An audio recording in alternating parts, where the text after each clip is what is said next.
Cash memo. মানে ঠিক যেরকম পার্থ চ্যাটার্জির পিএইচডির কোনো গুরুত্ব নেই, মমতা বন্দ্যোপাধ্যায়ের ছবি আঁকার কোনো গুরুত্ব নেই, তৃণমূলের সাসপেনশনের কোনো গুরুত্ব। অভিষেক বড় আচ্ছা, আমরা রাউডি রাঠোর নিয়ে আলোচনা করলাম। আমার অবাক লাগছে আমরা আবার প্রলয়টা ভুলে গেলাম। একদম আবার প্রলয়টা এই কারণে উল্লেখ করছি কারণ রাজ চক্রবর্তী হচ্ছে গিয়ে এই মমতা বন্দ্যোপাধ্যায় সরকারের বিধায়ক এবং সেখানে এবং অভিষেক ভেরির কথা যখন আসে আমার তো মন্দারের কথা মনে পড়ে গেল। ঘটনাচক্রে উত্তর 24 পরগনার জেলা সভাপতি। এবার উনি যদি বলতেন যে এই যে কল্পনা আশ্রিত ঘটনা নয়, আবার প্রলয় অ্যাকচুয়ালি সন্দেশখালীতে ঘটে, তোমরা জানতে না পারো, এরা তো শিল্পী, এরা তো রাজনীতিবিদ, এরা তো সংবেদনশীল। আর তৃণমূলের সাসপেনশন, আরাবুল ইসলাম ওয়ার্ল্ড রেকর্ড করে। আরাবুল ইসলাম হচ্ছে কি তৃণমূলের ইতিহাসে সব থেকে বেশি বার সাসপেন্ড হওয়া নেতা। ও যত না ওর 6 দিয়ে গুণ করলে 6 বছর করে সাসপেন্ড হয়, 6 দিয়ে গুণ করলে ওর বয়স আজকে 108 বছর হওয়ার কথা। তৃণমূলের সাসপেনশনের কোনো দাম আছে না। আর পালং শাকের আবার ক্যাশ মেমো, ওই ছ্যাবলামো নাকি এগুলো?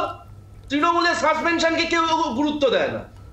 মানে ঠিক যেরকম পার্থ চ্যাটার্জির পিএইচডির কোনো গুরুত্ব নেই, মমতা বন্দ্যোপাধ্যায়ের ছবি আঁকার কোনো গুরুত্ব নেই, তৃণমূলের সাসপেনশনের কোনো গুরুত্ব নেই। আমি সুময়দাকে আরাবুলের সাসপেনশনের কথা বললো না, তোমায় মনে করাই আরাবুল কি এর আগে একবার তৃণমূল সাসপেন্ড করেছিল নিজের দলের কর্মীকে খুন করার অপরাধে। তার বলেছিল 6 বছরের জন্য সাসপেন্ড, 6 মাসের মধ্যে তাকে পঞ্চায়েত সমিতি সভাপতি বানিয়েছিল।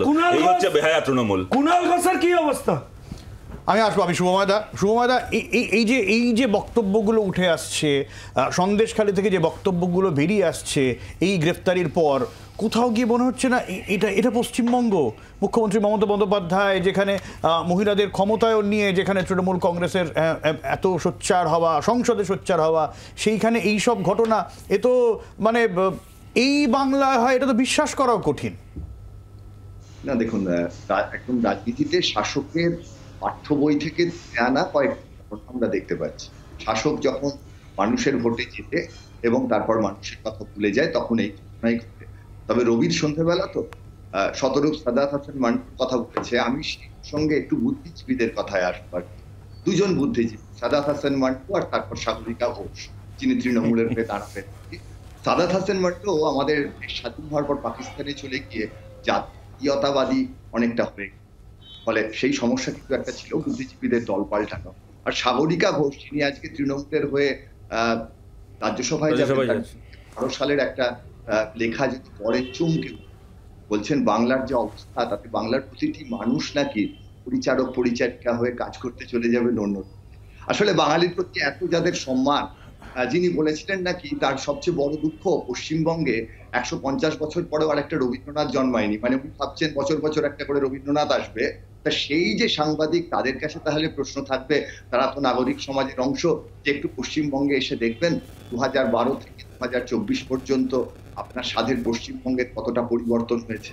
এই প্রশ্ন তো বারবার করে উঠবে, এবং এই প্রশ্ন বারবার করে উঠবে তৃণমূল কংগ্রেসের কাছে। কারণ সত্যি তো বিরোধী রাজনৈতিক দল, তারা তীব্র আক্রমণ, কিন্তু প্রশ্ন থাকবে তৃণমূল কংগ্রেসের কাছে, তাদের বুদ্ধিজীবীদের কাছে।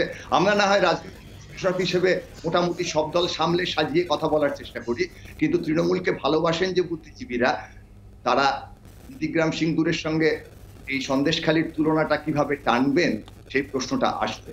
তাদের নিয়ে মিছিল করার কথা কিন্তু আসবে। একদম তারা শাসক দলে আছেন, তারা কিভাবে দেখছেন এই ঘটনাটিকে, আয়নার সামনে দাঁড়িয়েছেন কি? বাংলার আওয়াজ, বাঙালির আবেগ, জি 24 ঘন্টা।